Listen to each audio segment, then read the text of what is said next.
Hello. Thank you for having me here. This is going to be a complete change of gears from Alex's talk.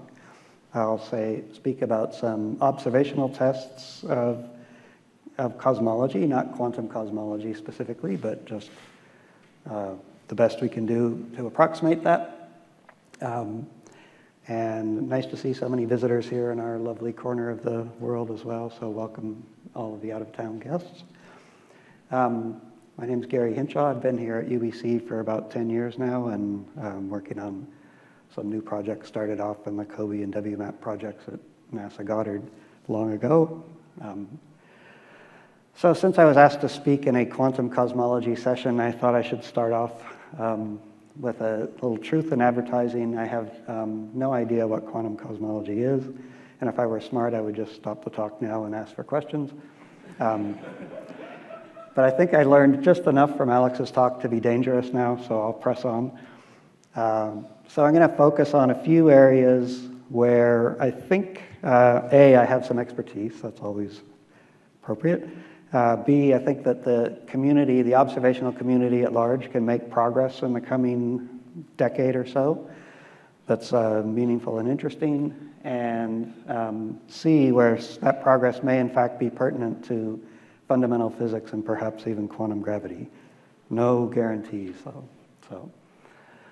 The outline is basically twofold. I'll talk about the CMB, the cosmic microwave background, as a probe of early time acceleration in particular, possibly inflation, but just generically the early universe, and then talk about 21 centimeter emission as a tool for mapping large-scale structure in the more recent times to probe the late time acceleration, which may be probing quantum gravity effects in some as yet to be understood ways. So, and these are areas, so basically the periods of accelerating expansion in the universe are especially interesting to me, and I think the areas where cosmology can contribute the most to fundamental physics. I'm going to be parochial and talk about some projects that we're working on here in BC specifically, but I'll tie it to the larger community's work in general. So I think getting to this point, this is the full sky temperature anisotropy map from the Planck satellite, and this is the culmination of probably a 50-year program to measure the cosmic background spectrum and temperature anisotropy. We've been very blessed with this signal because nature has been extremely kind to us, and that this is in fact a bright enough signal to be observable, and it outshines the foreground confusion from the Milky Way galaxy over large parts of the sky.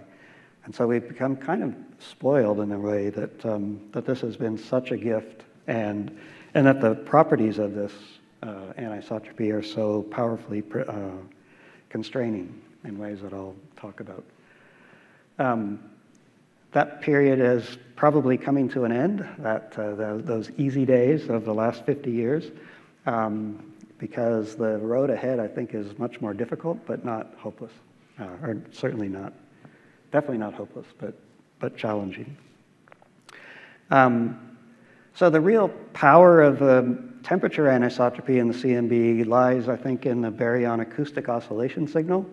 This is the signature of the sound waves that propagated in the plasma epoch, the first 380,000 years of the universe. And if you just take the CMB map and isolate all the hot spots and all the cold spots, and then just stack them separately, you get these postage stamp images. These are about 5 degrees across, full scale.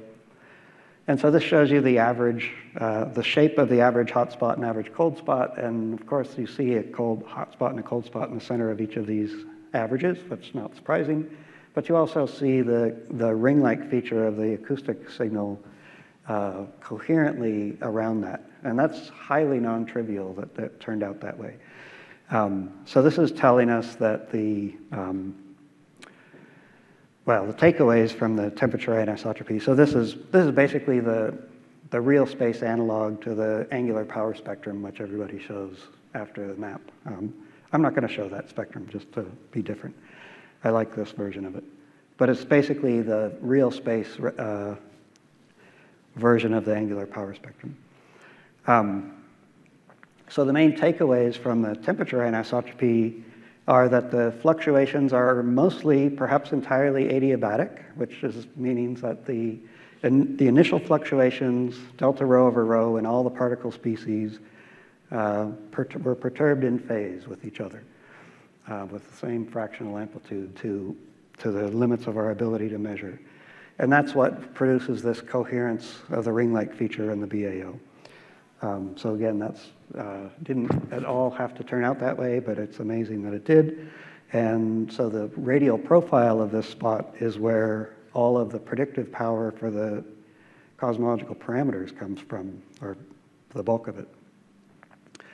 The fluctuations are almost entirely Gaussian. There's no compelling evidence that the fluctuations are non-Gaussian. And what that really means is that the spherical harmonic coefficients are well described by independent Gaussian random variables. And so that's, again, constraining the properties of the initial conditions of the perturbations. And of course, the angular power spectrum is well described by the 6-parameter lambda CDM model. It's a flat universe, spatially flat universe with energy density dominated by dark energy, perhaps vacuum energy or lambda, and dark matter, which appears to be cold and relatively happy to cluster. And then finally, the primordial, the spatial power spectrum of the primordial fluctuations, presumably imparted by inflation, but not for sure, are slightly redder than purely scale invariant than the simplest Harrison-Zoldovich predictions. That is, in fact, a kind of generic prediction of many inflation models. So taken together, this is all very consistent with vanilla inflation. So quite remarkable. So of course, let's see, let me back up for just a second. So the, another smoking gun signal that we are now on the hunt for is whether or not there's evidence for primordial gravity wave fluctuations or tensor perturbations in the initial conditions. And hopefully the CMB polarization holds some clues about that. So the temperature anisotropy is, all of those previous results largely draw from the unpolarized fluctuations, not entirely, but largely. But the next frontier is to probe the polarization spectrum. So this is a very busy plot, I admit. And I was hoping Suzanne was going to talk about this landscape after my talk a little more thoroughly, but apparently that's not going to happen. So I'll do my best to draw your attention to the interesting parts, or to the parts that I'm going to focus on. But this is the angular power spectrum. So this is a fluctuation power in the polarization anisotropy as a function of angular scale, with large scales on the left and small scales on the right. And you can of course decompose, this is a laser here, right? So any spin 2 polarization field into parity even and parity odd components, just like a gradient and curl component of an ordinary vector field. And because the scalar perturbations are parity even, they can only source E-mode polarization, but tensor modes can be parity odd and source both. So if, and the tensor modes would produce a BB or a B-mode spectrum, a parity odd spectrum that's kind of indicated by one of the pink curves here at the bottom.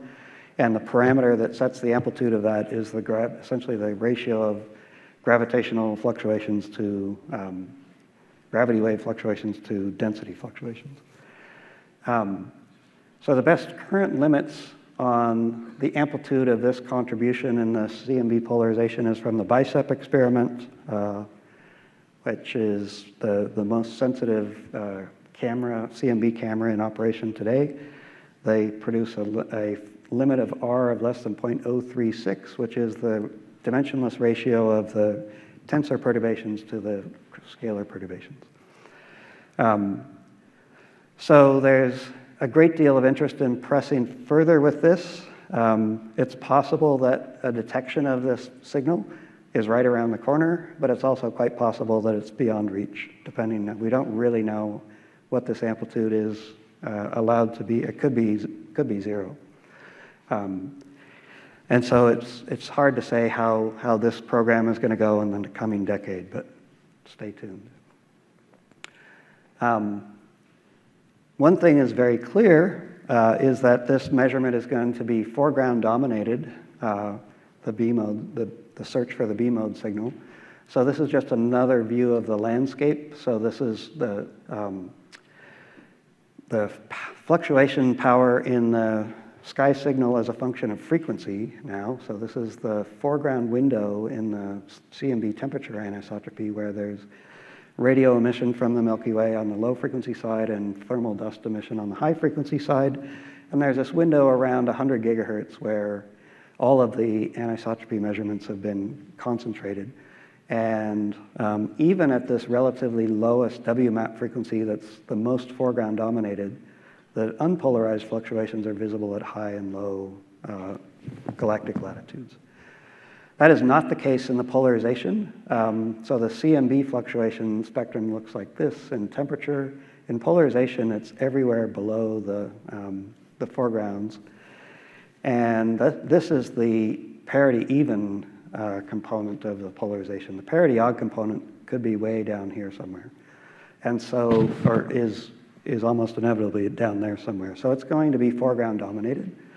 So so it's going to be important to really have a good understanding of the kind of nitty-gritty astrophysics of synchrotron and dust emission from our own galaxy, the polarization component. So we're embarking on a program to fill in the frequency space, the color space for the polarization measurement, in an attempt to such that when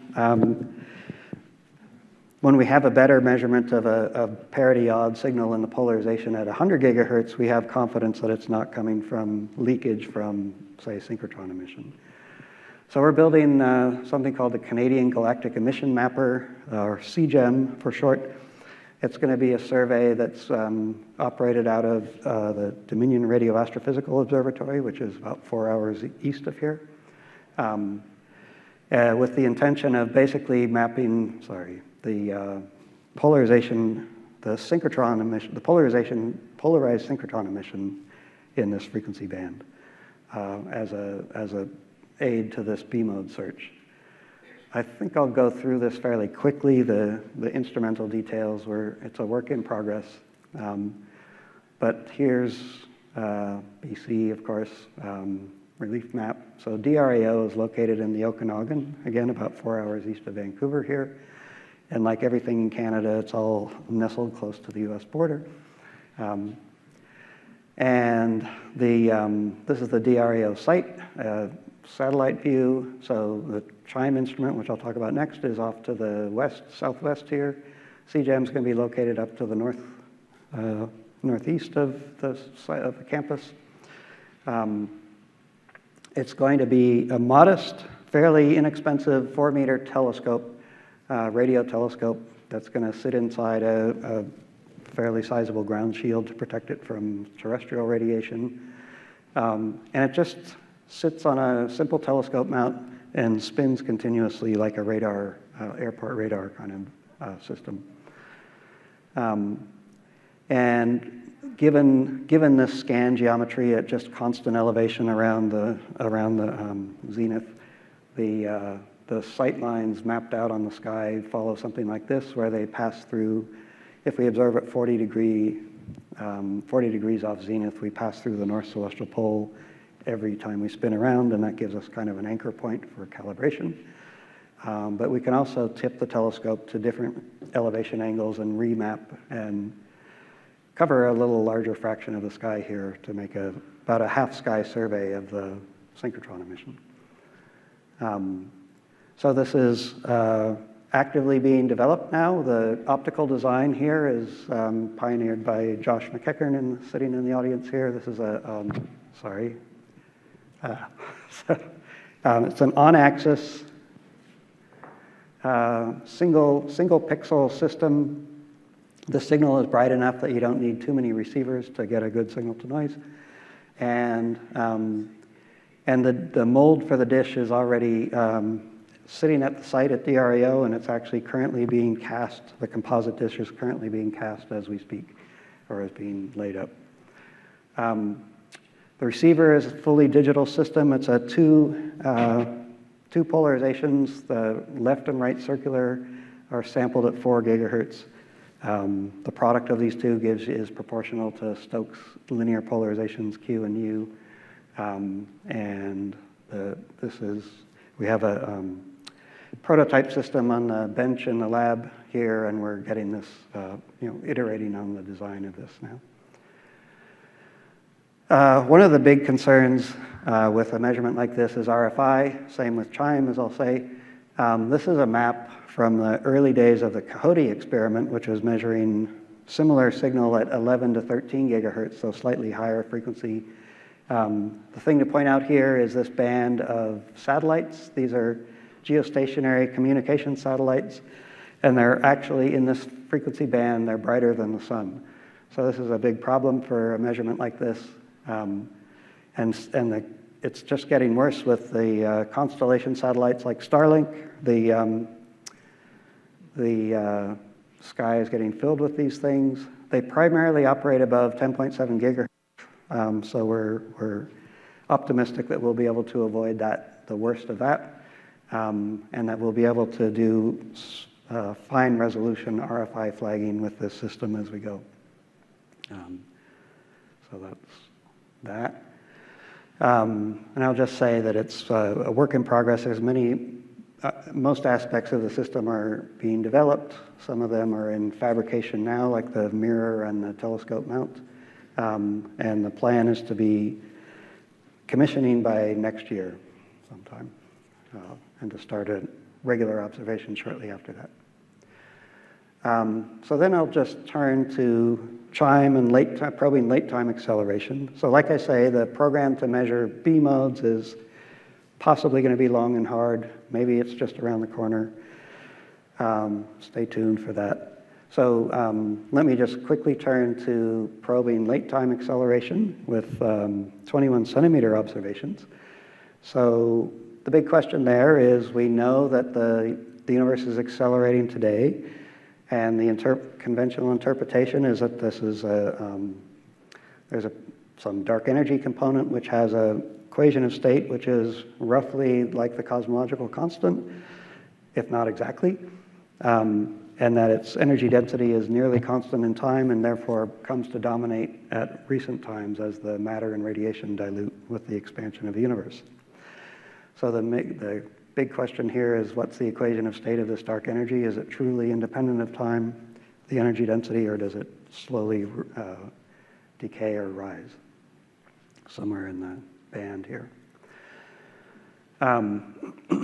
So why 21 centimeter cosmology? So hydrogen's the dominant element in the universe. It's mostly ionized, but there's enough neutral gas that the 21 centimeter emission, spin flip emission line from neutral hydrogen is observable. And in theory, it's possible to do a fully spectroscopic, large volume survey of the universe, of the structure in the universe with this 21 centimeter line. The BAO feature that's apparent so obviously in the CMB is also present in the large scale structure, because hydrogen and photons were tightly coupled in the early plasma epoch. And so the remnants of that are present in the galaxy distribution. And so it should be possible to, with a suitably large volume survey of 21 centimeter emission, to map out the BAO signal, which provides us then a standard ruler which lets us measure distance as a function of redshift, and therefore measure the expansion history at late times, which can tell us about the equation of state of dark energy. The big caveat is that this signal, like the B-mode signal, is heavily dominated by radio emission from the Milky Way, the same synchrotron emission that CGEM is seeking to map, but at a lower, this is a decade lower frequency. So that's the caveat to this.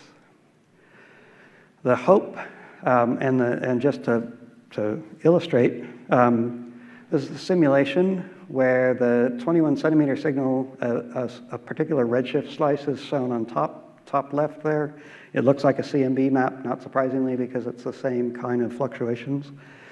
And then this here is a one-dimensional slice of a piece of the map, but shown as a function of frequency here, or as a function of redshift or radial line of sight. And so you can see, of course, that it looks like a CMB map in the radial direction as well, because these fluctuations are more or less a Gaussian random field. The foreground signal is highly anisotropic. It's got the galactic plane running across in a horseshoe in this projection. And the frequency spectrum of the synchrotron emission is very smooth, so as a function of frequency. The caveat is that this signal is about 10,000 or more times brighter than the 21 centimeter signal. So there you go. That's the challenge. The approach of intensity mapping is to basically take every line of sight, take a frequency spectrum at every line of sight, and high pass filter to remove this signal, and just to be left with the fluctuating 21 centimeter signal. It works in principle, in theory, and in simulations, but it's very challenging in practice, just given the magnitude of the foreground brightness. The other point to make about 21 centimeter is that it's possible to map large volumes of the universe quickly. This is a slice of the Sloan Digital Sky Survey optical redshift survey. So every dot in here is an optical galaxy with a spectroscopic redshift. The BAO scale for comparison, so you can see the clusters and voids that are so readily apparent in the large-scale structure. The BAO signal is this ring-like feature that's about 150 megaparsecs across, which is much larger than the scale of the superclusters in this map. And so this program of measuring large-scale structure by optically taking optical spectra of individual galaxies is very slow and expensive. So the purported advantage of 21 centimeter is that you can just do these maps of H1 emission at low spatial resolution, angular resolution in particular, but with enough angular resolution to still see the BAO scale. So, sure. So it's relatively cost-effective. CHIME, for example, is about a hundredth of the price of a satellite mission like Euclid, for example. And we basically map, because we're a transit telescope, we map our entire volume every day and just beat down signal to noise constantly. So it's a efficient mapping strategy. To get the volume coverage that we're interested in, we're interested in redshifts about 1 to 2 when the dark energy starts to dominate. We need an angular resolution of about quarter degree or so, quarter to half degree, to still resolve the BAO features. And so that points to a radio telescope with something like 100-meter aperture and 400 to 800 megahertz frequency range to pick out the redshifted 21 centimeter emission. So this is CHIME, the Canadian Hydrogen Intensity Mapping Experiment, capably PI'd by Mark Halperin in the back. And this is the whole DRAO site, essentially, or maybe 90% of it you can see here in this photo. CHIME is this set of 4 cylinders off to the right here. This is a 26-meter single dish for comparison. CGEM will be off in the back in that direction. This is a more closer drone view of CHIME taken a few years ago. And for scale, this is a 20-foot shipping container, and there's 3 of us standing at the foot of these stairs. So, yeah, good luck if you can see that. So.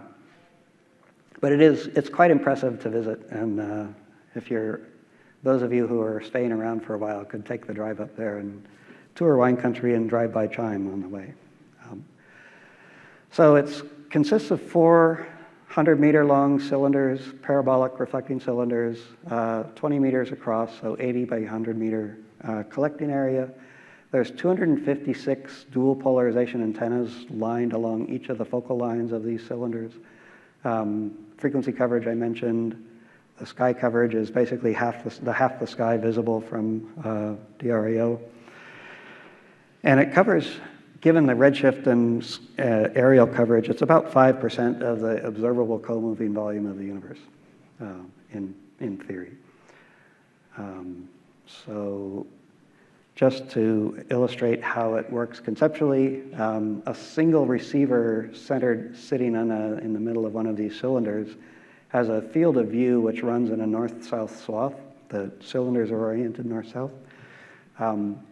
That's about 120 degrees across and a couple of degrees wide per individual cylinder. So that's the field of view.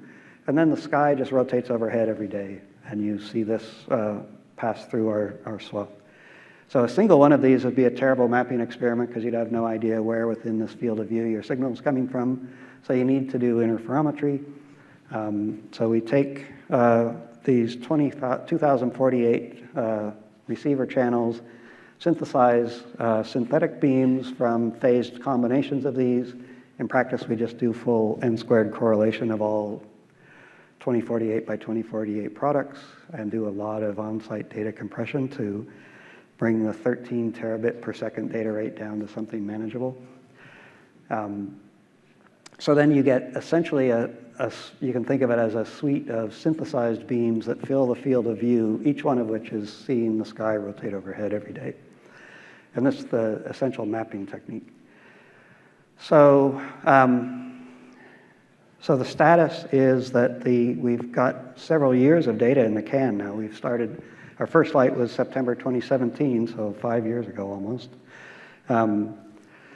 The analysis of the 21 centimeter fluctuation spectrum is ongoing. The foreground problem is very challenging, and it requires really exquisite understanding of the instrument response, the gain and beam response in particular, and flagging the RFI contamination.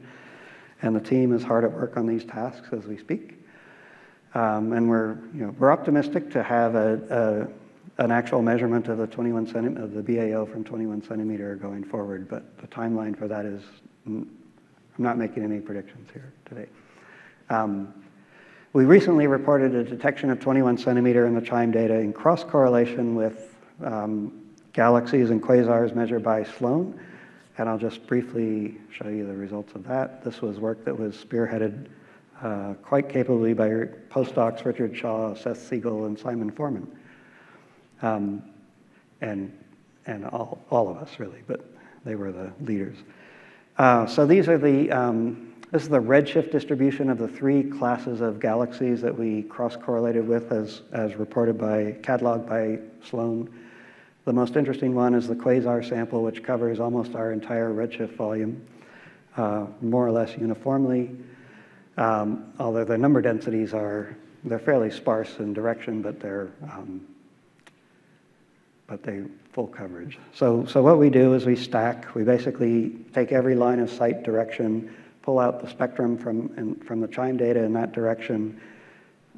We know the redshift of each of these objects, so we can frequency shift the spectrum and co-add frequency spectrum centered on the redshift of each of these objects on average.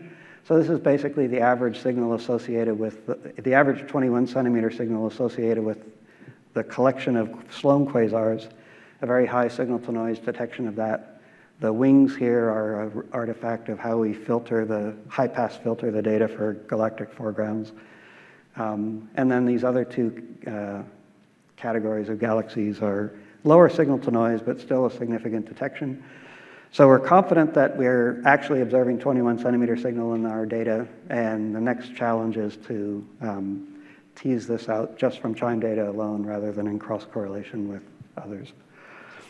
Going forward, Euclid is going to have a very large survey of optical galaxies, spectroscopic survey of optical galaxies that we can also cross-correlate with. So cross-correlations will continue to be an interesting target for us, but autocorrelation and detecting this BAO signal was really the main goal. So to conclude, I have to show this plot, I guess. So cosmological timeline, I think the most promising eras to focus on observationally for cosmology to probe fundamental physics are these periods of accelerating expansion, presumably associated with some fundamental scalar fields in physics, but it's not clear really what that might be. And if we can actually manage to detect, for example, deviations of the dark energy equation of state from a simple vacuum energy cosmological constant, that would be quite profound and informative. I don't know what it would tell us about quantum gravity, but it'll tell us something. So, thank you. Thank you very much. Basically, how far away you are going to go with this 21 centimeter, up to which redshift? 2.5. 2.5 is not so much. If you go much beyond that, much deeper than that, the dark energy is so subdominant that it has very little effect on the expansion history, unless dark energy is doing something very odd. I understand that, for instance, yes. So. Yeah, the question was what's our highest redshift, and is that? Now it works. Yeah. So there are plenty of experiments that are going to lower frequencies and higher redshift, and they're mostly aimed at trying to map out the reionization signal, which is astrophysical primarily.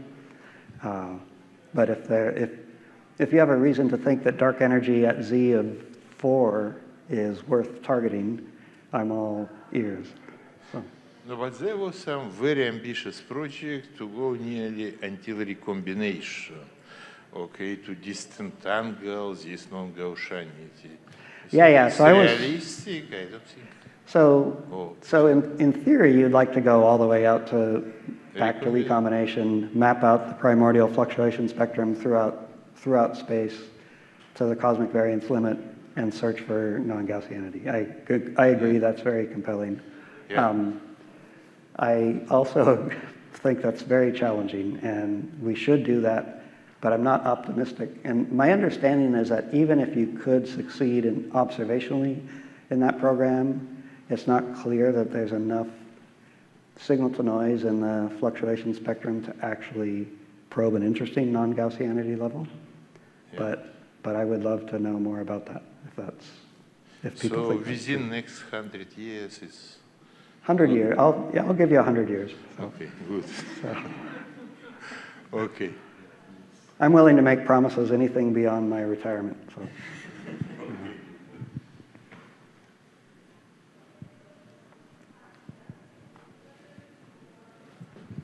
So a simple question, but one that might be impossible to answer. Those are the hardest ones. Yes. Do you have an estimate for how much of a deviation of the equation of state parameter you would be able to measure?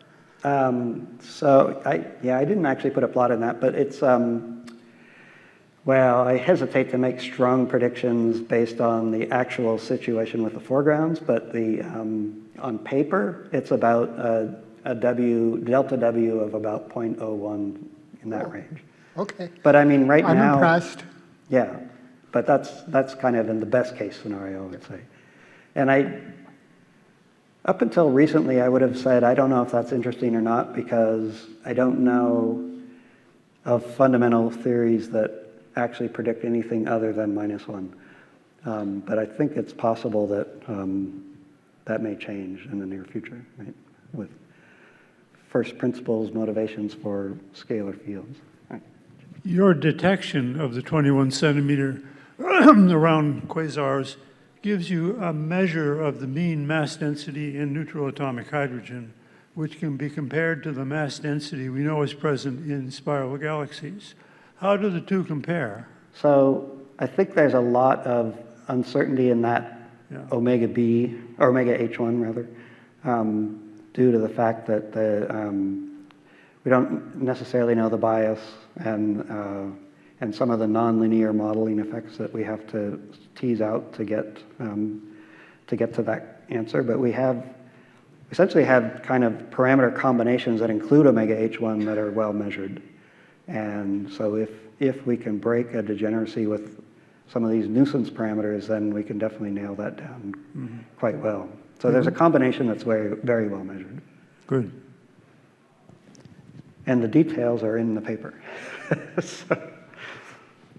Basically, actually, if you will be able to measure deviation from cosmological constant, it's extremely interesting. I mean, if you will be able to measure substantial deviation from cosmological constant equation of state, it's extremely interesting. For instance, if you would take a DGP model, when you actually, instead of cosmological constant, write just linear term in the Friedman equation, then I think it's already ruled out by observation, but I don't know up to what, at which level, because CMB is really actually extremely good in this sense. Yeah. And of course, there's, I didn't mention anything about tensions in the larger data set community, but you mean tension about Hubble constant? For example, yeah. No, come on, okay. Hubble constant is precisely measured from CMB. Yeah. And supernova, I am sorry, are not perfect. No, I'm not going to argue with that, but somebody might. Just, okay, just joke, yeah. Okay.